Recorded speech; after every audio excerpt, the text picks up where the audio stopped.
오늘 주신 하나님 말씀 마태복음 5장 13절부터 16절까지 기록된 하나님 말씀을 제가 받들어 읽습니다. 마태복음 5장 13절부터 16절까지 받들어 읽습니다.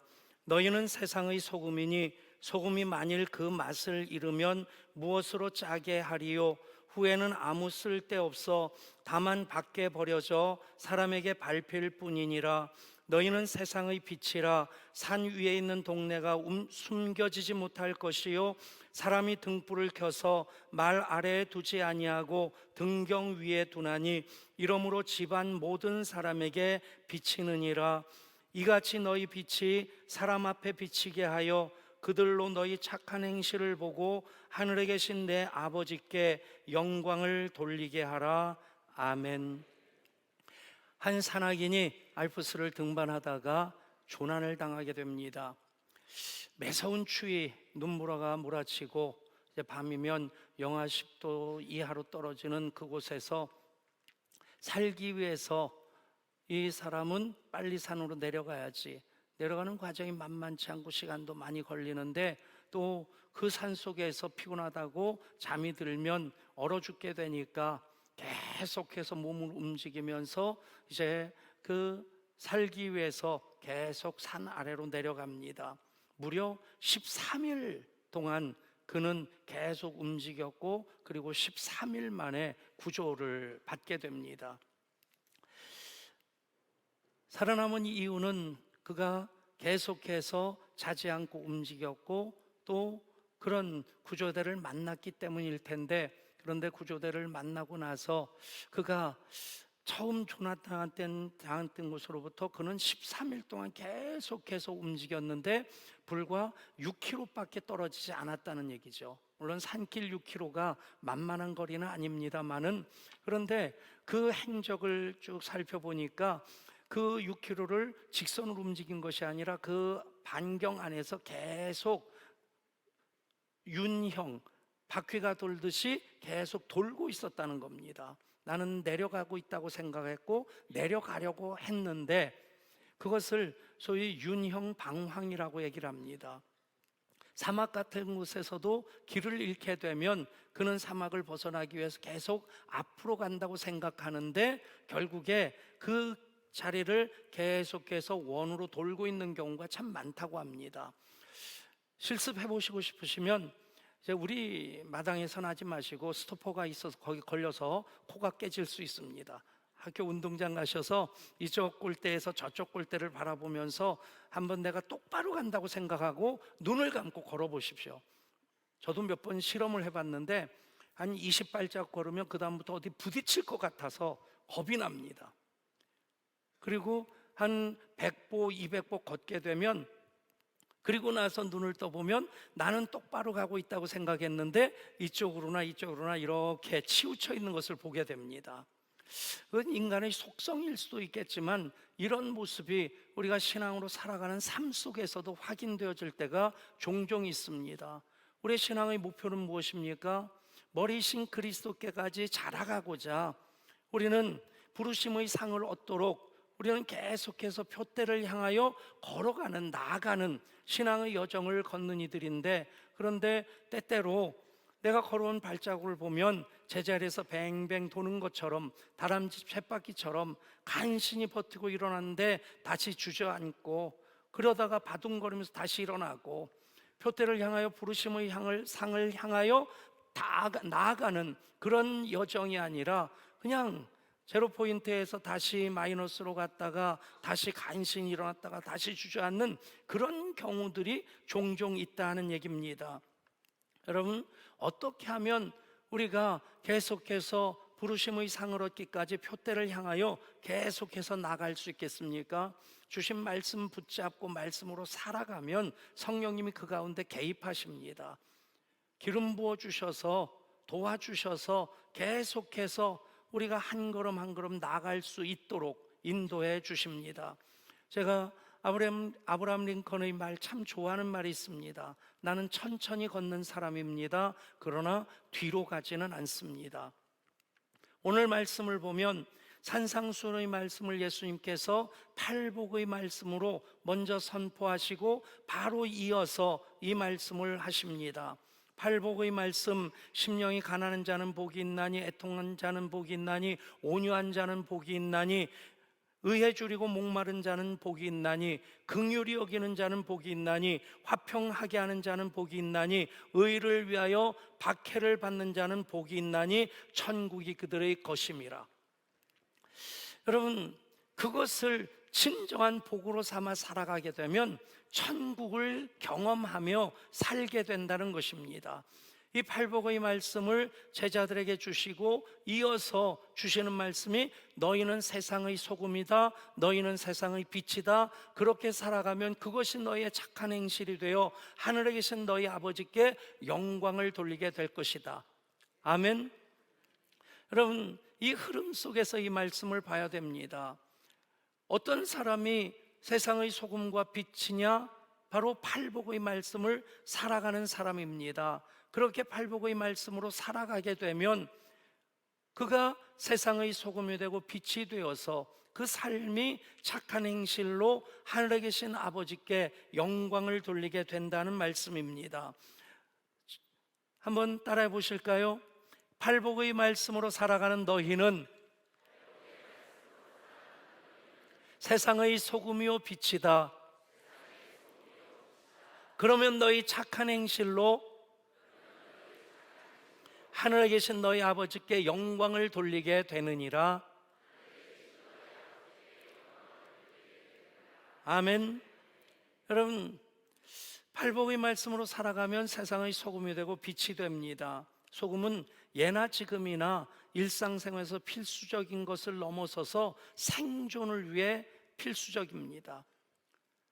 염분이 떨어지게 되면 정신이 혼미하게 되고 정신을 잃게 되고 나중에는 목숨까지 잃게 됩니다. 인간의 신체의 생리작용 모든 것들이 다 무너지게 되고 끝내는 그치게 됩니다. 그래서 옛날에는 소금이 얼마나 귀했냐면 소금으로 월급을 줬습니다. 그래서 소금, 솔트라는 말과 월급, 셀러리라는 말이 같은 어원에서 나왔습니다. 소금을 받아서 그것으로 생필품과 물물 교환을 했기에 소금을 받는 사람이 봉급쟁이, 월급쟁이란 얘기입니다. 셀러리맨.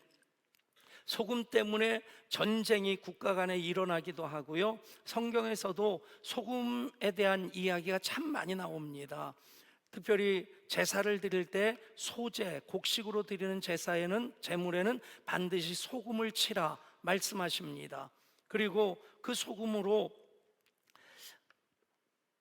그 썩어지고 더럽혀진 그 땅을 정결하는 데 사용하기도 하고 상처를 소독하고 치료하는 데 사용하기도 했습니다. 때로 그 소금은 하나님의 진노나 심판을 의미하기도 합니다.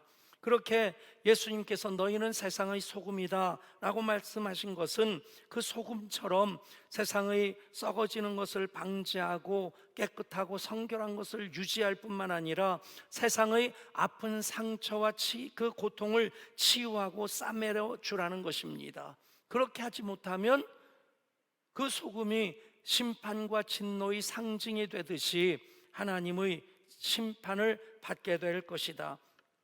그렇게 살지 못하는, 그래서 받는 심판이 무엇입니까? 소금이 만일 그 맛을 잃으면 무엇으로 짜게 하리요? 다만 밖에 버려져 사람에게 밟힐 뿐이니라. 우리는 천일염을 주로 먹습니다. 이제 바닷물을 가둬가지고 염전을 만들어서 거기서 이제 소금물을 증발시켜서 결정체, 소금 결정을 얻게 되죠. 더더군다나 신안 쪽 소금이 좀 유명한 편인데 그것 중에서도 이 송화가루가 날려가지고 송화가루가 섞인 소금이 조금 더 고급스러운 비싼 소금이라고 합니다. 저는 한 번도 못 먹어봤어요. 아무튼 그렇습니다. 그런데 사실 전 세계적으로 보면 이 천일염보다 광산에서 캐내는 암염, 이제 소금 덩어리들을 깨트려서 그것을 사용하는 경우가 더 많습니다. 근데 유럽 쪽에 여행하다 보면 짤스부르크 소금 성이란 뜻이거든요. 그런데 소금 광산이 있는 것을 보게 되고, 소금 광산으로 들어가 보면, 전 들어가 보진 못했고 TV 프로그램에서 보면 깊이 100m, 200m 그 이상 파고 들어가고, 그리고 소금을 캐낸 그곳에 소금으로 만든 예배당도 있고요, 여러 가지 장식물들도 하고, 그 프로그램을 소개하는 사람이 그 돌덩어리가 소금처럼 느껴지지 않으니까 손가락에 침 찍어서 이렇게 먹어보고 아우 짜다 그러군. 근데 이 암염이 밖으로 나오게 되면 이것이 오랜 세월 빗물에 의해서 씻겨 내려갈 때 소금기는 다 빠지고 소금 맛을 잃어버린 돌덩어리로 남게 될 때 그것은 쓸모가 없어지게 됩니다. 버려져 사람들에게 밟혀지게 되는 것이죠. 여러분, 너희는 세상의 소금이다. 소금이 없으면 음식에 맛을 더하는 것만 못하는 것이 아니라 소금이 없으면 사람이 죽는 것처럼 세상이 그 생명을 잃게 된다는 것입니다. 그리고 이어서 너희는 세상의 빛이다 라고 말씀합니다. 오늘처럼 이렇게 좋은 환경 속에서의 빛도 우리들에게 소중하지만 옛날에 그 빛을 밝히기 위해서 호롱불을 밝힙니다. 그것을 돛박 같은 데 아래 두는 것이 아니라 등경 위에, 램프 스탠드 위에 두어서 집안을 밝히는 그런 역할을 하게 하죠. 6.16 갑시다의 저자인 김성호, 물론 서울 약대를 나와서 이제 약국을 운영하다가 그분이 나중에 메가스터디 중등부 회장도 되고 지금은 또 다른 회사를 경영하고 계시는데, 이분이 약대는 나왔는데 돈이 없어가지고 마산에 있는 그제 가장 외진 버스 종점에 약국 하나를 차리게 되는데, 그 당시 버스 종점은 가장 낙후된 곳이고 저녁이 되면 아주 희미한 가로등 하나 켜 있는 그런 곳인데, 이분이 아주 작은 약국을 개설하면서 전등을 천장에 더 이상 달을 수 없을 만큼 달아달라고 요청을 합니다. 그러니까 이 공사하는 사람이 이것의 절반의 절반만 달아도 충분합니다. 그런데 이분이 요청한 것이 그냥 내가 원하는 대로 천장에 형광등을 꽉 채워달라고. 어떻겠습니까? 다른 곳은 캄캄한데 여기만 환한 거예요. 그러니까 그 어두컴컴한 버스 종점이 있는 낙후된 달동네에 사람들이 와서 그 빛을 보면서 길을 잃지 않게 되고 등대 같은 역할을 하는데, 또 이분이 처음에는 약국을 열었어도 손님이 없으니까 시간만 나면 성경을 읽고 있고, 그리고 버스 기사들이 동전을 밖으로 자주 오니까 동전을 많이 준비해 가지고, 그래서 버스 기사들이 오면 바꿔주면서 언제나 십전 대보탕을 바글바글 끓여놔가지고 오는 사람들마다 약을 사는 사람이든 길을 물어보는 사람들이든 다 한 잔씩 대접을 했다는 거예요. 그러다가 이제 달동네 길을 찾는 할아버지나 할머니가 오시면 읽던 성경 덮어놓고 그 손을 잡고 길을 안내해주기도 하고, 나중에 젊은 사람들이 찾아오는데 자기가 어디 멀리서 왔는데 그럼 왜 이 약국까지 왔느냐 물어보면 우리 아버지가 우리 어머니가 여기 가라고 해서 왔다고. 길 안내 한번 받은 십전대보탕 한 잔 드신 어르신들이 꼭 자녀들에게 약 지으려면 거기 가라. 그래서 이 약국이 점점 더 커졌다는 거죠. 여러분, 빛으로 밝힌다는 것은 바로 그렇게 살아가는 것을 뜻합니다. 소금으로 살아가는 것은 착한 행실로서 그것으로 저 집 누구 아들이지, 누구 딸이지. 그러면 어떻게 됩니까? 그 영광이 아버지께 어머니께 올라가는 거죠. 하나님 자녀들인 우리들이 착한 행실을 하게 되면 하나님 자녀들이구나. 그래서 하나님께 영광을 돌려드리게 된다는 것입니다. 그렇게 착한 사람으로 소개되는 사람이 사도행전에 나오는데 그가 바로 바나바입니다. 사도행전 11장에 보면 바나바를 이렇게 소개합니다. 예루살렘 교회가 이 사람들의 소문을 듣고 바나바를 안디옥까지 보내니 그가 이르러 하나님의 은혜를 보고 기뻐하여 모든 사람에게 굳건한 마음으로 주와 함께 머물러 있으라 권하니, 바나바는 착한 사람이요 성령과 믿음이 충만한 사람이라. 이에 큰 무리가 주께 더하여지더라. 바나바가 사울을 찾으러 다소에 가서 만남에 안디옥에 데리고 와서 둘이 교회에 1년간 모여 있어 큰 무리를 가르쳤고, 제자들이 안디옥에서 비로소 그리스도인이라 일컬음을 받게 되었더라. 아멘. 여러분, 예수 믿는 모든 사람들 다 원하는 것이 성령 충만하고 믿음 충만한 것을 원합니다. 그런데 바나바에 대해서는 성령과 믿음이 충만하다는 것이 먼저 나오지 않고, 바나바는 착한 사람이라. 여러분, 착하다라고 하는 것은 사람의 성품을 얘기하는 것을 넘어서서 하나님의 본성입니다. 성령의 열매 양선이 착함입니다. 하나님의 본성이 착함입니다.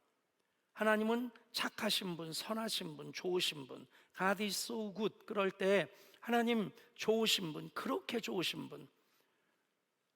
왜 좋으시냐? 선하시기 때문에, 착하시기 때문에. 그런데 생각해 보십시오. 같이 오디고 굿지 오디입니다. 오자 하나 넣고 빼오면 하나님이 되고 좋은 것이 됩니다. 착한 것. 하나님은 좋으신 분, 착하신 분, 착하신 분은 하나님. 하나님의 본성입니다. 보면 악마, 사탄을 뜻하는 데블이라고 하는 단어는 악하다라는 말이 그 안에 들어있어요. DEVIL인데 그 D자를 빼면 악하다는 얘기입니다. 그러니까 사탄은 본성적으로 악한 존재입니다. 아무리 양의 탈을 썼다 할지라도, 어떤 모습으로 미혹하고 유혹한다 할지라도 그 하나님의 선하심과 어울리지 않는 그런 모습들, 그런 성향들은 몇 단계를 거쳤든 간에 사탄으로부터 왔다. 여러분, 악한 것은 사탄적입니다. 우리가 예수 믿으면서도 그런 것들, 시기하고 수근수근대고 비방하고 비난하는 것들, 사실 그것이 죄의 목록에 들어가 있는 이유가 무엇이겠습니까? 그 모든 것들이 몇 단계에 거쳐서 왔든 간에 사탄적이기 때문입니다. 하나님은 선하신 분, 착한 분이십니다. 그래서 바나바는 착한 사람이다. 성령과 믿음이 충만한 사람이라고 하는 것에 앞서서 착한 사람이라고 하는 이 소개가 되어지는 것, 얼마나 바나바가 큰 칭찬을 받고 있느냐, 얼마나 예루살렘 교회뿐만 아니라 안디옥 교회에서 많이 인정받고 존경받는 사람이냐. 여러분, 앞으로 교회 밖에 어느 누구에게든 예향교회 목사인 저를 소개할 때 성령이 충만하다, 믿음이 충만하다, 그 얘기 안 하셔도 됩니다. 우리 예향교회 목사님 참 좋은 분이라고, 착한 분이라고. 아멘 하면 어디 덧납니까? 뭐 그걸 생각하고 있어요. 여러분, 바나바는 착한 사람이요 믿음과 성령과 믿음이 충만한 사람이라. 여러분, 그렇게 본받을 수 있기를 축복합니다. 바나바라는 이름은 본명이 아닙니다. 요셉이라는 본명을 가지고 있는데, 바나바는 위로의 아들이라는 뜻이에요. 교회 안에서 하는 일들마다 다른 사람을 위로해주고 격려해주고 세워주고, 예루살렘 교회뿐만 아니라 안디옥에 가서 그 교회를 세워나가다가도 사울이 다메섹으로 가다가 예수님을 만났습니다. 그가 회심을 했는데 사람들이 그 사울을 가까이 하지 않는 거예요. 흔히 하는 말 중에 사람 고쳐 쓰는 거 아니다. 저 인간 지금은 회심했다고 그러면서 눈물 질질 짜지만 언제든지 등에 칼 꽂을 사람이지 상종 못할 인간이다. 다들 그러면서 거리를 두고 있는데 바나바는 다소까지 가서 그 사울을 데려다가 안디옥 교회에서 같이 1년 동안 교회를 세우는데 지도력으로 세운다는 얘기입니다. 그 그렇게 세웠고, 그랬는데 나중에는 그 사울이 바울이 되면서 바나바보다 앞서가는데, 그 바울을 따라서 또 선교 여행 동행을 합니다.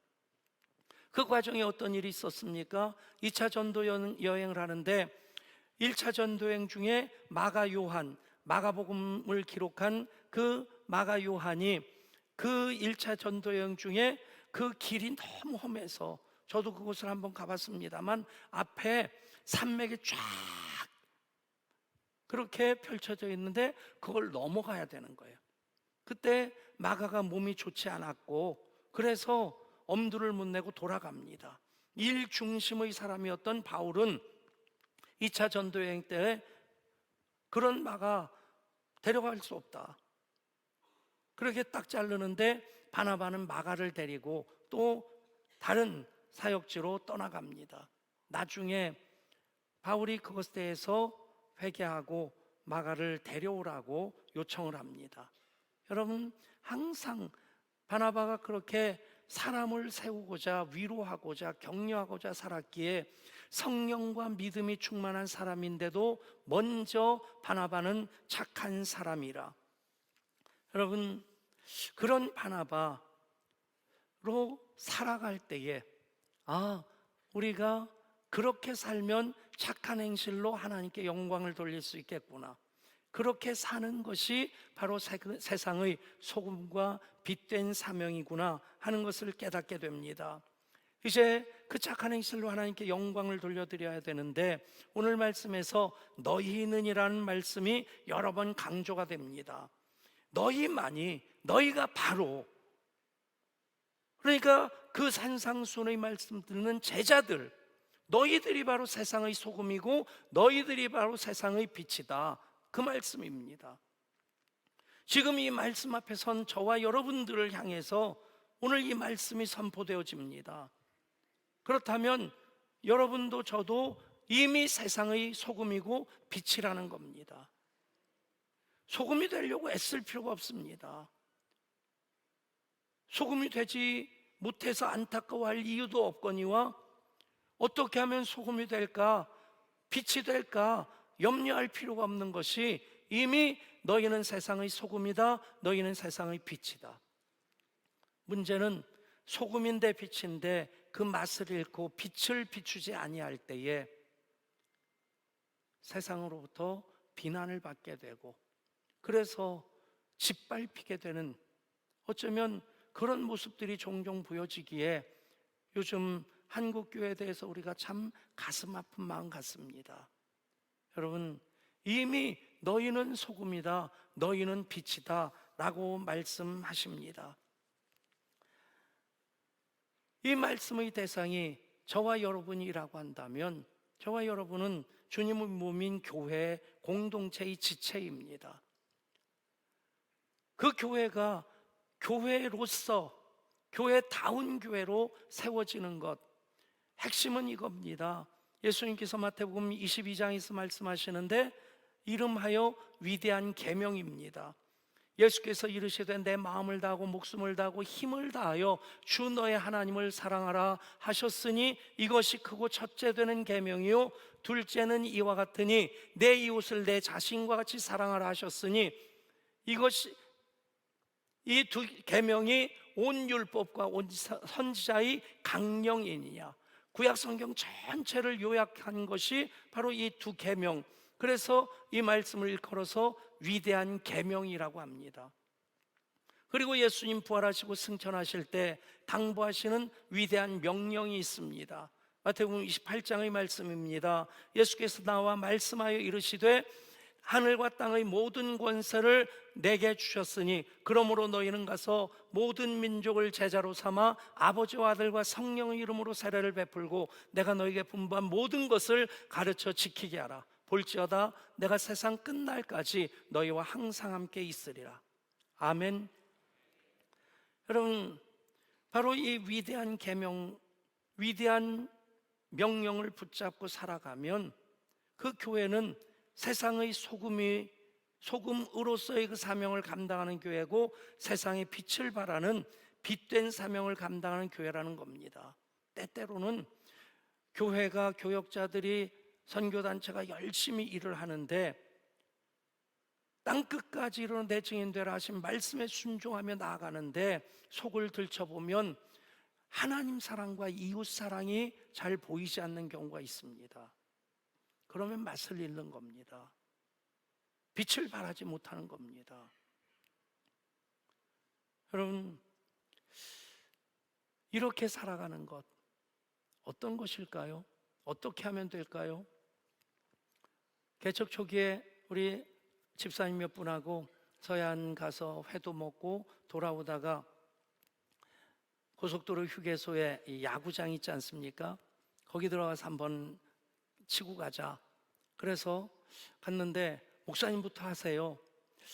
뭐 예우를 갖추기보다는 실력을 보려고 하는 것 같았어요.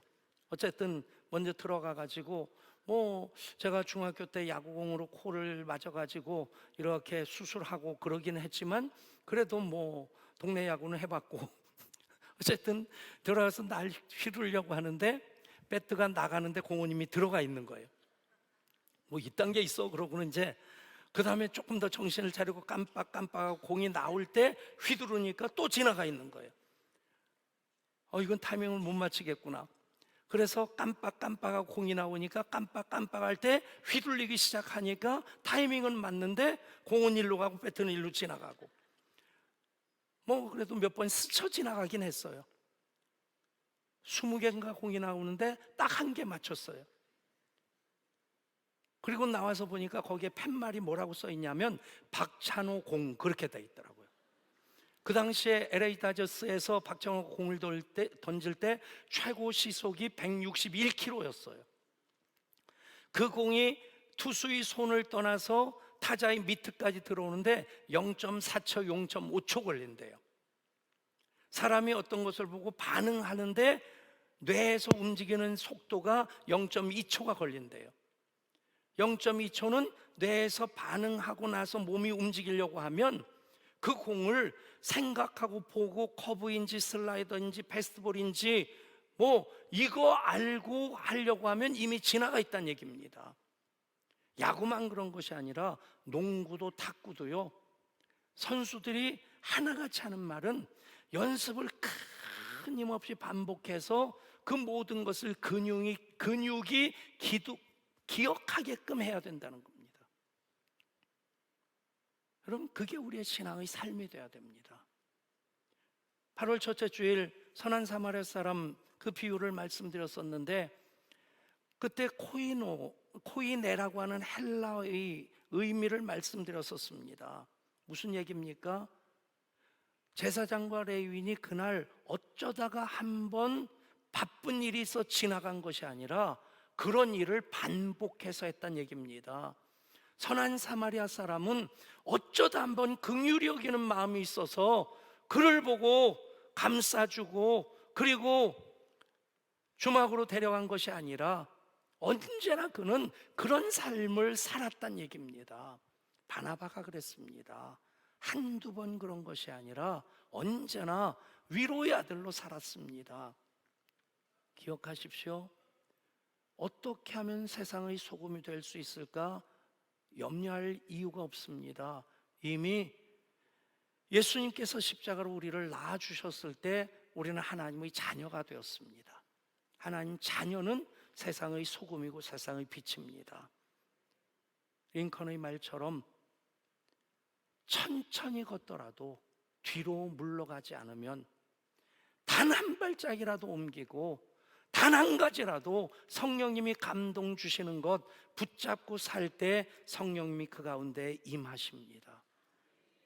그것이 세상의 소금된 우리들, 세상의 빛인 우리들이 살아가는 이 세상 속에서의 삶이 되어질 때 그것으로 우리는 하나님께 영광을 올려드리는 착한 행실을 이어가게 될 줄 믿습니다.